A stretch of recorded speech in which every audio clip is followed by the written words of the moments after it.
Hi, good day all of you. Welcome to our session. Welcome to our channel Intelligible Tutorials. In this today's session of the software testing methodologies, in the previous session we have already completed the various types of dichotomies.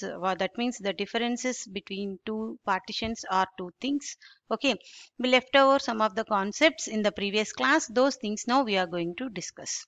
Okay, number one is builder, buyer, user and operator. Who is the builder actually? The developer is the builder actually. Who builds the software? Who develops that particular software? He who designs the software. Okay, he is called as the builder. Who is the buyer? Who pays for the system and ultimately access the benefits of the system is called as the buyer. Who is the user now? The ultimate beneficiary of the system, the whatever functionalities are there within the system, all these can be accessed by the user.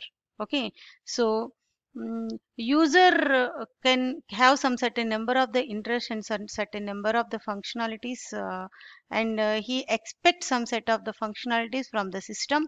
These can be tested by the tester. Tester is a person is a who always use it for testing the entire system according to the required inputs, whether the expected outputs are coming or not.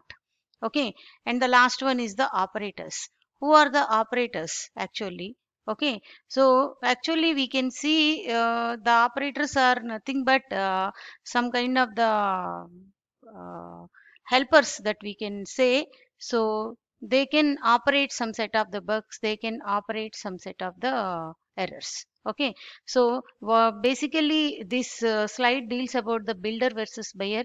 Who is the builder? The ultimate developer. Who is the buyer? Who purchase, who profit the functionalities of the system, and who benefit? The ultimate beneficiary is nothing but user, and the operator is somewhat low level. Only he can helps, and he can have some certain kind of the functionalities like to clear the errors like small bugs, etc.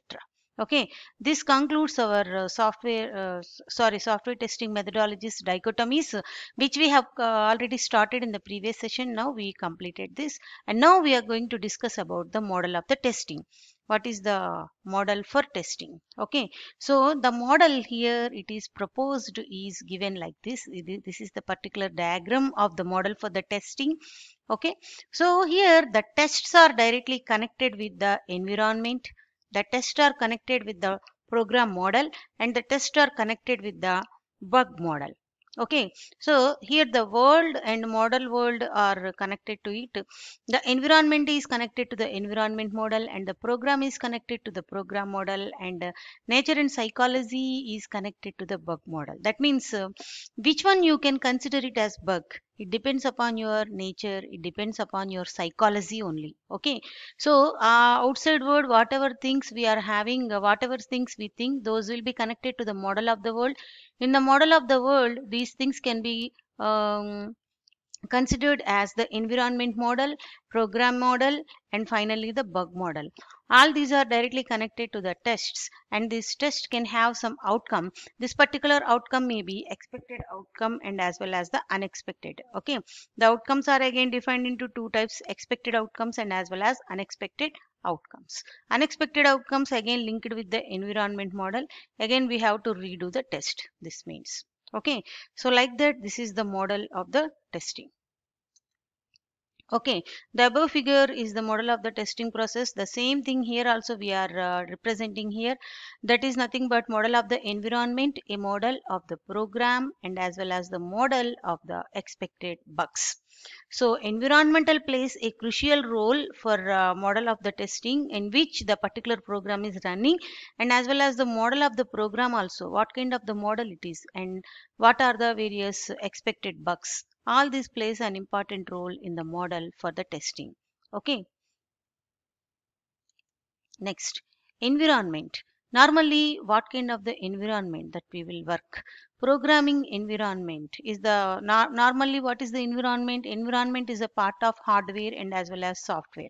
Okay, and one more thing, environment can be defined into two types. Some of the environments are graphical user interface environments, and some of the environments are command line interfaces. Linux and Unix environments are called as command line interfaces, but that means you can interact with the operating system only at the command line itself, at the dollar prompt itself. Okay, but whenever you are coming to the GUI environment, that is called as graphical user interface environment, you can have some set of the commands in the form of menus and checkboxes, radio buttons, lists, and all these things. Whenever you click on anyone you want, okay, then the particular command will get activated, the action will be performed. That environment is called as GUI environment. So that environment is also plays an important role for testing. Okay, coming to another environment is online environment and as well as offline environment.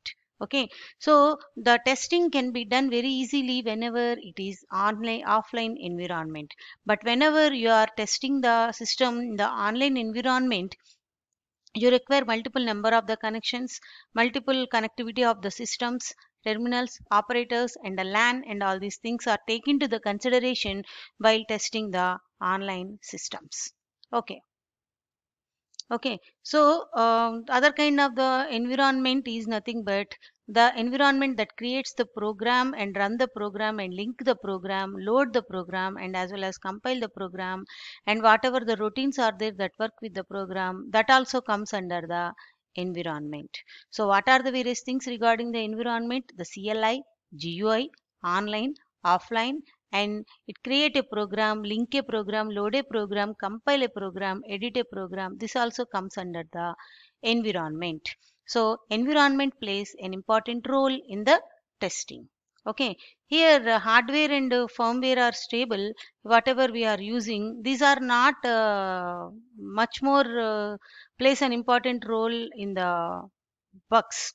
Okay, so environment comes under an important role. Environment plays an important role while causing the testing, while doing the testing. Okay, so it plays very less amount while causing the bugs. Okay, now we see the program. What kind of the program? How the program plays an important role in the model of the testing? What is the behavior of the program in the model of the testing? Most of the programs are very complicated, and some of the programs are not too complicated and simple. Okay, the concept of the program is to be simplified in order to test it. The main concept of the program itself is we have to simplify it and we have to test it. Okay, program and behavior. Okay, so program itself within a system, the program itself can indirectly tells the behavior of the system. Okay, so what is the relation between the program and the behavior of the system means, if within the system the functionalities of the system can be known by using the program itself. Okay, so how the program behaves by taking the specific inputs, by executing them, and by generating the output, that describes the behavior of the system. So these two are highly interrelated, program and behavior. Behavior can be known by using the program itself. If the behavior is not known by the program, again you have to remodify the program. Okay, so modification of the program means what? If the behavior is not clearly specified for a system, then you have to redesign that particular program. That is called as the modified program. So what a program tells? Program itself tells the entire behavior of the system. If it is not, you have to modify it, you have to redesign it. So program is also plays an important role in the model of the testing. Next, the third one now we are going to discuss is nothing but bugs. Actually, bugs are highly dangerous. The meaning of the insidious is called as dangerous. Okay, what you can call as a bug, actually you have expected one output, but that outcome will not come, that output will not come, you will get some more unexpected output. Okay, that psychology leads to bugs, then you can conclude that it is a bug.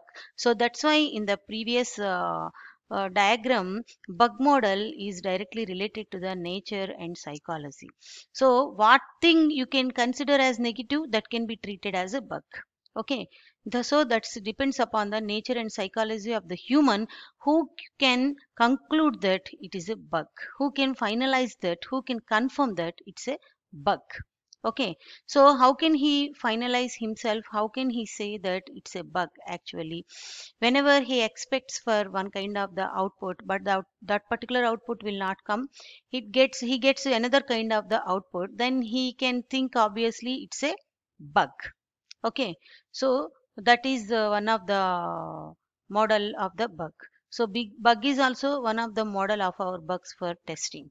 Okay, but normally the testers can have some kind of the common beliefs, some kind of the optimistic notions regarding the bugs and regarding the bug discovery. Okay, so what are they now? We are going to see. Okay, so what are the various optimistic notions about the bugs? Benign bug hypothesis. What they think is bugs are not dangerous and they are logical. Okay. Second one, bug locality hypothesis. Bug discovered in one particular place or one particular component that affects to that particular component only. They thinks like that, but in real it affects all components. Okay, so it's a belief only. It's a belief. Okay. The next one is control bug dominance. Control bug dominance means normally the programmers and testers think that the errors in the control structures can of the errors in the control structures of programs can dominate the bugs. Okay, control structures are also having some set of the bugs, they dominate other kind of the bugs, but in real it's not true. Okay, and next one more belief is that bug respect the separation of the code and data. Data is separate and code is separate. Bugs can think like that, but in reality the code is directly depend upon the data and data implementation is directly depends upon the code. Okay, so bugs cannot separate the code and as well as the data. Okay. Next, lingua salvator rest. This means whatever semantics, whatever syntax rules we are using for the programming language, they can eliminate most of the bugs. In the real, it's not real. Okay, but in the reality, it's not correct. Okay, so even we are using a very good syntax, very good semantics, the program may contain bugs. So it's a myth only. The next one is corrections abide. Whatever bug we have already corrected, it remains corrected. But sometimes, in some cases, your bug once corrected, it remains uncorrected. It again changes uncorrected.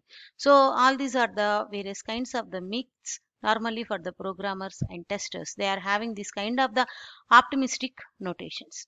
And some more optimistic notations are silver bullets.